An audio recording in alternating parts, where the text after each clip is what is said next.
Hello everyone, welcome back to the preparation of entrance examination. And in today we're gonna practice the grammar section, and also as I told you in the previous lessons, we're gonna learn the method of how to do the grammar section of the entrance examination. За өнөөдрийн хичээл дээр болохоор бид нар эсэлтийн ерөнхий шалгалтын grammar section буюу хэлцүүн section хэлцүүн хэсгийг дөрвийн хэсгийг хийн. За тэгээд яг өмнө хичээл дээр ярьж байсан шиг тухайн grammar section-ы дөрвийн хэсгийг яаж хийх вэ? Дөрвийг нь тухайн одоо цагийг тухайн дөрвийг мэдэхгүй байсан ч гэсэн ямар аргаар яаж хийх вэ гэдэг тэр аргыг л бас эзэмшнэ гэсэн үг. Тэгэхээр маш их цаг бага байгаа учраас эсэлтийн ерөнхий шалгалтанд яаж бэлдэх вэ гэдэг тэр арга техникийг л ерөнхийдөө би зааж байгаа гэсэн үг тийм ээ. За тэгээд энэ хичээл маань мөн бас ижилхэн дунд төвшин болон дундаас дээш төвшний хүүхдүүдэд зориулагдсан. За гэхдээ дундаас доогуур төвшний хүүхдүүд ч гэсэн энэ хичээлийг үзээд ийм аргаар хийж болох юм байна гэсэн тийм мэдээллүүдийг мэдлэгийг бас авах бүрэн боломжтой. За шууд тэгээд асуулаа хийгээд эхлэе. За энэ хэсэг маань болохоор 2019 оны хувилбараас оруулсан ийм дасгал байгаа. За тэгэхээр энэ дээр за хамгийн ихний өгүүлбэр уншихад they arrived 3 o'clock blank the afternoon гэсэн ийм өгүүлбэр байна. За тэгэхээр яг энэ доор гарсанчлан за тухайн өдөр тийм ээ өдрийн цагийг хэлж байгаа тохиолдолд бид нар at гэсэн preposition буюу өгтөр үгсийг хэрэглэдэг байгаа. At 4 o'clock, at 10:30, at noon, at midnight гэх мэтчлэнгээр тийм ээ. За at noon гэхээр яг 12 өд дундад тийм ээ 12 буюу өд дундад гэсэн цаг цаана 12 гэсэн цаг явж байгаа учраас энэ дээр at авж байна гэсэн үг. At midnight гэхээр шөнө дунд буюу яг шөнийн 12 цаг гэдэг зүйл цаана 12 цаг гэдэг зүйл байгаа учраас энэ дээр at авж байна гэсэн үг. За тэгээд за parts of the day буюу өдрийн аль хэсгийг илэрхийлж байгаа вэ? Өдрийн аль хэсгийг хэлж байгаа вэ гэдэг дээр ийм гэдэг өгтөрөг авдаг бах нэ. Жишээлбэл in the morning, in the afternoon, in the evening гэх мэтчлэнгээр тийм ээ. За гэхдээ шүнд гэдэг дээр бол at авдаг тийм ээ. At night гэж хэлдэг байгаа гэсэн. Энэ бол ингээд дөрмөөс өөрөөр бичигдээд явж байна гэсэн. Шүнд гэдэг дээр бол at night гэсэн preposition авна. За тэгэхээр энэ дээр зөв хариулт маань B хариулт буюу at in гэсэн энэ хариулт маань зөв байсан. Тэгээд энэ дээр ерөөсөө S орохгүй, since гэдэг үг орохгүй, for орохгүй тийм ээ. За ийм хариулт байна. За хоёр дахь тасгалын болохоор юу явж ийнэ гэхээр за эхлээд өгүүлбэрийг уншийе. Sue and Bill are busy in the suburbs at the weekends, but they work in the city at weekdays гэсэн ийм өгүүлбэр байна. За тэгэхээр энэ дээр одоо ингээд цагууд ороод эхэлж байна тийм ээ. Яг аль цагийг present simple байх юм уу, present continuous байх юм уу тийм ээ. Эсвэл зүгээр үйл үг маань run гэдэг дангаараа байх хэрэгтэй юм уу гэх мэтчлэнгээр ийм цагууд орж ирж байна. Тэгэхээр бидний хамгийн түрүүнд эхэлж харах зүйл маань юу вэ гэхээр time expression буюу цаг хугацаа илэрхийлсэн үгсийг харнаа. Тийм ээ. За хамгийн түрүүнд цаг хугацаа илэрхийлсэн үгийг нь хараад энэ чинь одоо цаг дээр бичигдэх юм байна. Эсвэл өнгөрсөн дээр бичигдэх юм байна. Энийг ирээдүйн талаар ярьж байгаа учраас ирээдүйн цаг дээр бичигдэх юм байна гэх мэтлэн хамгийн ихэнд бол тийм ойлголтыг бид нар авах хэрэгтэй гэсэн үг. За тэгэхээр энэ өгүүлбэр дээр бол at the weekends гэдэг цаг хугацаа илэрхийлсэн үг энэ байна тийм ээ. 7 хоног амралтын өдрөөр. За гэтэл at weekdays буюу за ажлын өдрөөр болохоор гэд ийм хоёр цаг хугацаа илэрхийлсэн үгс байна. За тэгэхээр бид нар бол at the weekends буюу амралтын өдрөөр яадаг вэ гэдэг зүйлийг л ярих гээд байгаа. Тэгэхээр одоо жишээлбэл энэ хоёр хүн маань амралтын өдрөөр бол за ингээ хотын захаар ингээд ажиллах юм байна тийм ээ. Бизнесээ явуулдаг ажилтдаг юм байна. Гэхдээ ажлын өдрөөр бол яг хотод ажилладаг ийм хүмүүс байх нь шүү дээ. Тэгэхээр энэ маань одоо жишээлбэл I brush my teeth every day буюу би өдөр болгон шүдэ угаадаг тийм ээ. За одоо юу гэдэг I always have a cup of coffee in the morning. Би өглөө болгоно кофе уудаг. Гэх мэтлэн гэрийн бол нөгөө байнгын давтамж илэрхийлсэн зүйл яриад байна шүү дээ. Амралтын өдөр болгон тэгдэг, ажлын өдөр болгон тэгдэг гэдэг зүйл яриад байна. Тэгэхээр энэ дээр ямар нэгэн байнгын давтамж илэрхийлсэн зүйлийг ямар цагаар илэрхийлдэг вэ гэхээр present simple буюу энгийн одоо цаг. Тийм ээ? За тэгэхээр энгийн одоо цаг маань за энэ дээр is running гэдэг би хариултал энэ дээр юусоо байж болохгүй тийм ээ? Энэ дээр тэгсэн чинь хоёр хүн байна шүү дээ. Хоёр хүн байгаа бол to be үйл үг маань бас олон тоон дээр бичигдэх ёстой. Is running байж болохгүй. За running гэдэг энэ дээр бид нэр continuous цаг яриаггүй тийм ээ? Тухайн үйл явдал маань одоо үргэлжилж байгаа зүйл бол биш. За runs гэдэг хариулт буюу энэ дээр хоёр үлийн эзэн маань хоёр хүн байгаа учраас ямар нэгэн s авахгүй. Тэгэхээр бидний хариулт бол D хариулт буюу run гэдэг хариулт байгаа. Энэ дээр E хариулт бол run гэд бүр өнгөрсөн цаг болоод явчлаа. Бид нэр өнгөрсөнтэй холбоотой ямар нэгэн зүйл юусоо ярихгүй байгаа. За тэгэхээр энэ дээр хоёр дээр D хариулт маань зөв байх нэ. За гуравтхан. За I blank on a firm during my last summer holiday. За яг энэ хэлбэр саяны 2 дугаар дасгалыг эзэндээ ижлэх нь өнгөрсөн цаг хугацаа илэрхийлсэн үг нь хаана байна вэ гэдгийг хамгийн дөрөнд олох нь байна. Тэгэхээр энэ маань last summer би өнгөрсөн зун гэдэг цаг хугацаа илэрхийлсэн үг байгаа учраас энэ дээр шууд өнгөрсөн цаг бичих юм байна гэж ойлгоно. За тэгэхээр A хариулт буюу am working гэдэг continuous цаг байж болохгүй. B working гэдэг өгүүлбэр бас байж болохгүй. За C worked буюу өнгөрсөн цаг энэ дээр явж байна тийм ээ. За тэгэхээр бидний хариултаа C хариулт нь байх нь байна. За энэ дээр болохоор за дараачих нь болохоор D болохоор was working буюу ажиллаж байсан гэд өнгөрсөн past continuous буюу өнгөрсөн үргэлжилж байгаа цаг болоод явчлаа. За E хариултаа зүгээр үйл үг маань work гэдэг нэр үг болон үйл үгийн хэлбэрээ орчихсон байна. За тэгэхээр C болон D2 гэд хоёулаа өнгөрсөн цаг болчлоо. Яагаад бид нар энэ дээр C хариултыг сонгож байгаа вэ гэхээр энэ маань болоо дуусчихсан үйл явдал тийм ээ. Өнгөрсөн зам би ингээд өнгөрсөн зуны амралтаараа би фермд ажилласан гэдээ дуусчихсан үйл явдал. За гэтэл D хариулт маань яагаад биш вэ гэхээр өнгөрсөн үргэлжилж байгаа цаг бол when юм уу while гэсэн холбоос үг ашиглагддаг дийлэнх тохиолдол. Тэгэхээр яагаад тэгэхээр нөгөө хоёр үйл явдал зэрэг болж исэн тохиолдолд ихэвчлэн өнгөрсөн үргэлжилжсэн цагийг ашигладаг шүү дээ.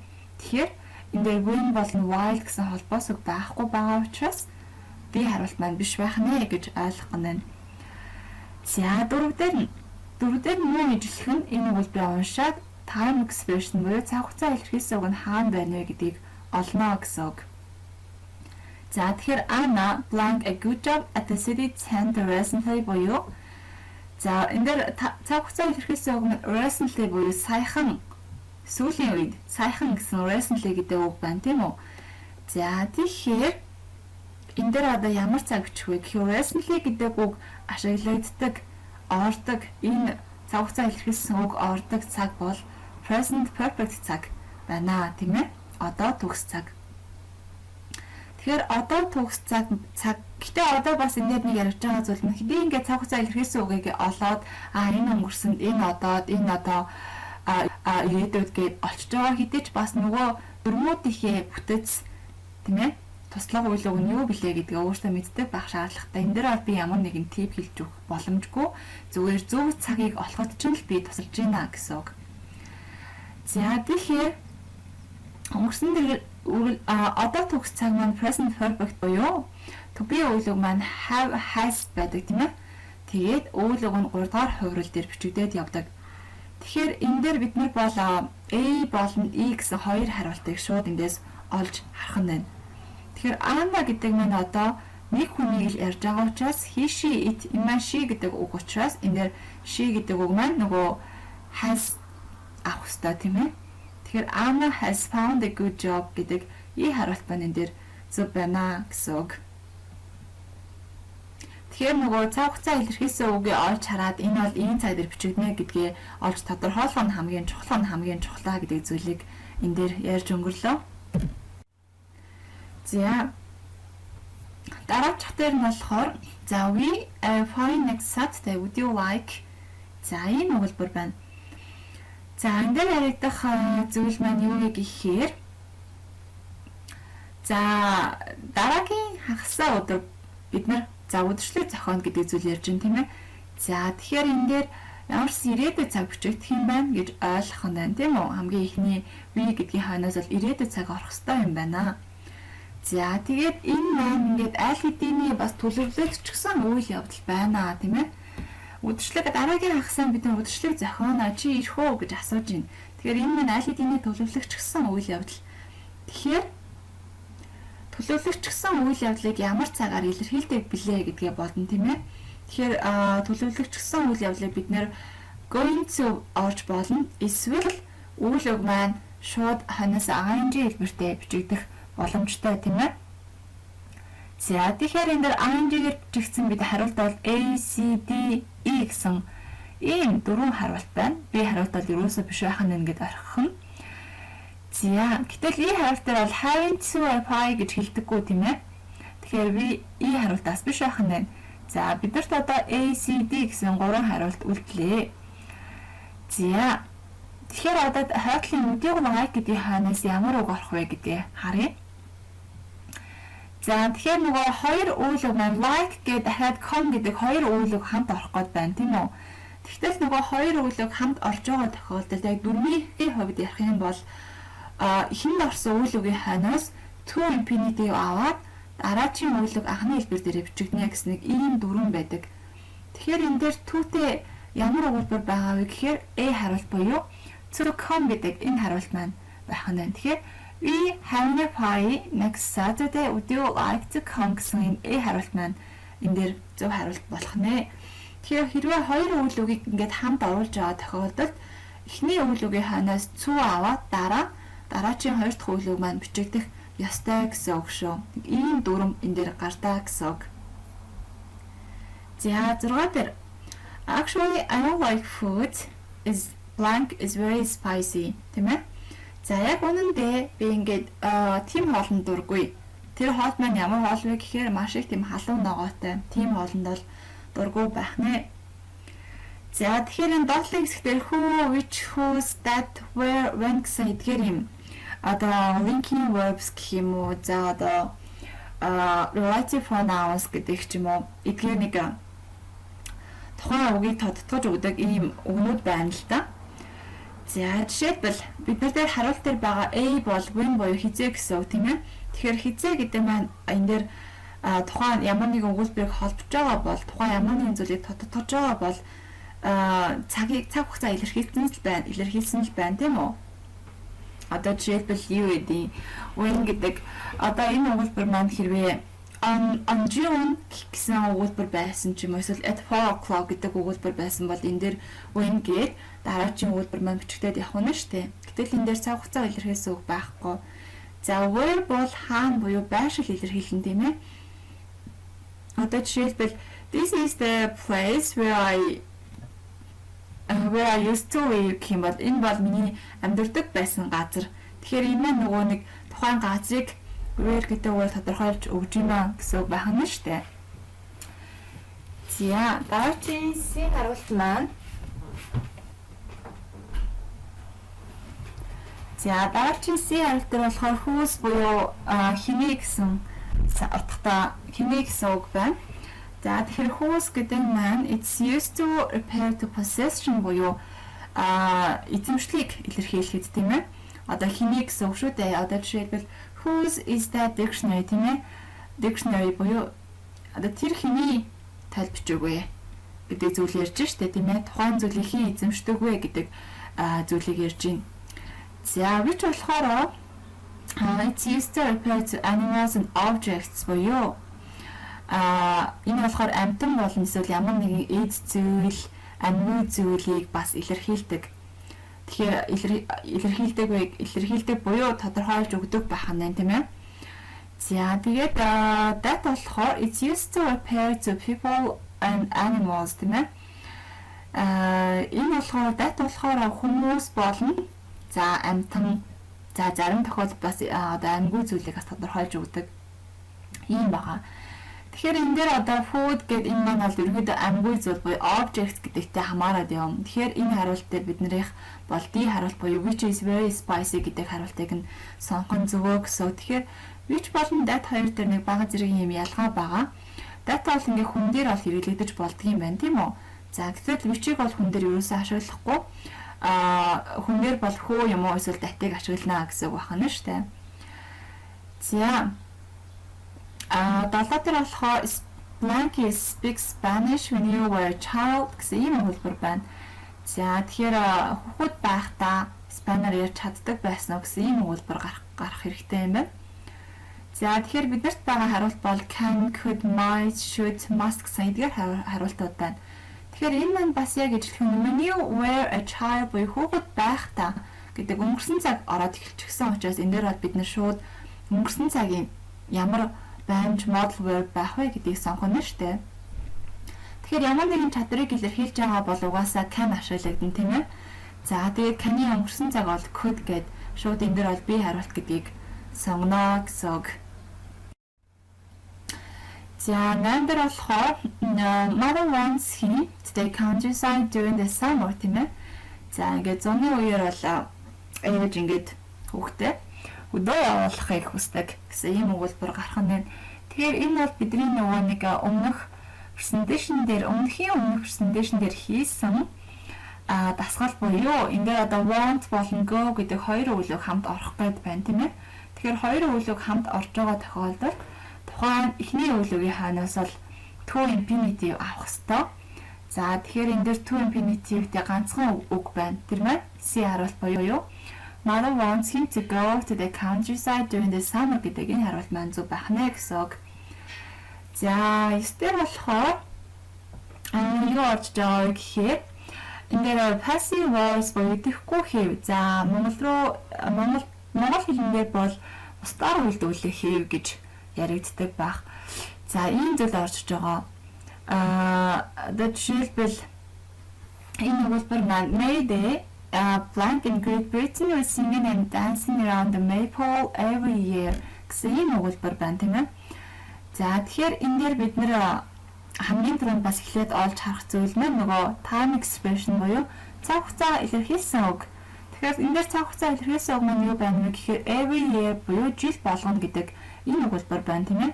Тэгэхээр энэ every year буюу жил болгоно давтагддаг зүйлийг давтамж илэрхийлсэн зүйл ярьж байгаа учраас present simple цаг ямар ч хэлсэн байх юм байна гэж хамгийн түрүүнд ойлгох ёстой. За тэгэхээр present simple болон present tense байх ёстой байна шүү дээ. Тэгэхээр present tense бол be is celebrated байж болно. Эсвэл is celebrating байж болно. За буцад цагууд бол A болохоор was гэд өнгөрсөн цаг ороод эхэлчихсэн. За C болохоор has been гэд present perfect цаг орчихсон. За D болохоор celebrated гэд past simple буюу өнгөрсөн цаг орчихсон учраас бид нар дээр бол одоо цагийг илэрхийлж байгаа хоёр л хариулт байгаа. B болон E гэсэн хоёр хариулт. За одоо энэ хоёроосоо яг энэ хоёрын аль нь вэ гэдгээ тунгаана. За тэгэхээр энэ дээр энэ доотлын хэмжээг харж байгаа ах present simple дээр байгаа active voice маань passive voice болж хувирахтаа тухайн өгүүлбэг маань 3 дугаар хувирал дээр бичигдэж байгаа гэдгийг анзаарч байгаа тийм ээ. Жишээлбэл I do my homework гэдэг өгүүлбэр бол би гэрийн даалгавраа хийдэг гэсэн өгүүлбэр байна.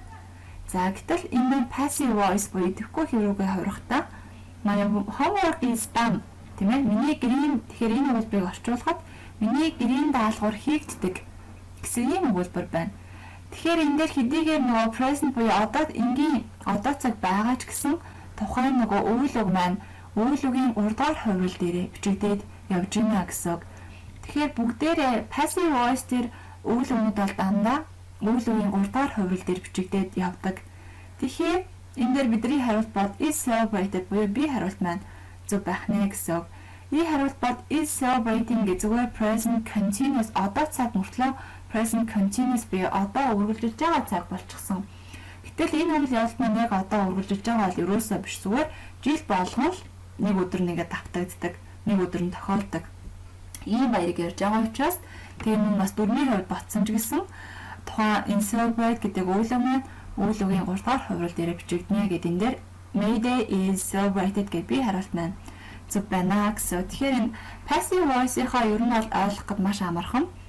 Тухайн яг нөгөө одоо present continuous байх юм бол am doing гэдэг үг маань my homework is being done гэдэг яг нөгөө тухайн цагуудынхаа to be үйл өгнүүд маань яг бичигдээд явна. Гол хувирж байгаа зүйл маань юу вэ гэхээр үйл үг маань 3 дахь хуврал дээр бичигдээд явж байгаа л гэсэн санаа. За тэгээд okay, so our lesson has come to the end and I hope you learn many things from today's lesson. За өнөөдрийн хичээлийн түрээ дуусж байгаа. Тэгэхээр ерөнхийдөө яг энэ grammar section дээр яаж ажиллах вэ гэдэг арга техникийг бас тодорхой хэмжээнд эзэмшсэн байх, сурсан байх гэж найдаж байна.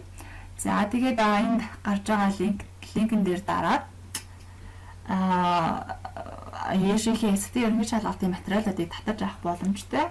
Өөрөө бас татаж аваад хийгээд хариултаа answer key-аас байдаг учраас маш амархан юу буруу хийсэн, юу зөв хийсэн бэ гэдгийг өөрөө бие даанд хийгээд үзэх боломжтой байгаа шүү. Тэгээд өөрчлүүлээд 2019 оны B version-ны grammar section-ыг бас хийх юм бол яг энэ X дээр гарсандаа ижлэхнээр дөрмүүд явж байгаа учраас тухайн эзэмсэн техник аргаа мартахгүй байх ийм бүрэн боломжтой гэсэн үг. За тэгээд өнөөдрийн хичээл дээр хичээлээс маш их зүйл сурсан байх гэж найдаж байна. Тэгээд ер нь бол тухайн дүрмийг мэдэхгүй байсан ч гэсэн бас ямар хүн аргаар хийх вэ, яаж тухайн хариултын тэр multiple choice question-ы зөв хариултыг олох вэ гэдэг техникийг багч гэсэн эзэмсэн байхаа гэж найдаж байна.